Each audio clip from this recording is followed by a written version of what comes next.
மணி மட்டும்தான் பேசினாரா அப்படின்னு கேட்டால் நிறைய பேர் பேசியிருக்காங்க. ஆனால் குறிப்பாக வந்து பத்திரிகையாளர் அப்படின்னு சொல்லிட்டு ஒரு அடையாளத்தோட, நான் வந்து நடுநிலை அப்படிங்கிற ஒரு அடையாளத்தோட மக்களை வந்து தவறாக இன்ஃப்ளூயன்ஸ் பண்ணக்கூடிய ஒரு நபராக இந்த பத்திரிகையாளர் மணி இருக்கார்.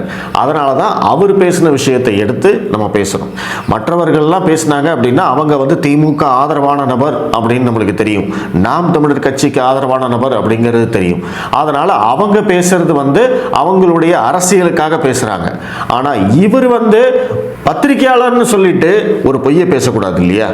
கிட்டத்தட்ட ஒரு 5 வருஷமா 6 வருஷமா பாஜகவுக்கு எதிராக வன்மத்தை மட்டுமே கைக்கு கொண்டிருக்கும் இந்த நபர் அவர் பேசினது பொய் அப்படிங்கிறது வந்து சமீபத்தில் இப்போ நடந்துகிட்டு இருக்கக்கூடிய இந்தியா பாகிஸ்தான் போர் சம்பந்தமாக பாகிஸ்தான் ராணுவத்தை சேர்ந்த ஒருவர் வந்து பேட்டி கொடுக்கிற போது அவர் வந்து சொல்றார், புல்வாமா தாக்குதலை பற்றிய உண்மையை மறுபடியும் அவர் வந்து சொல்றார்.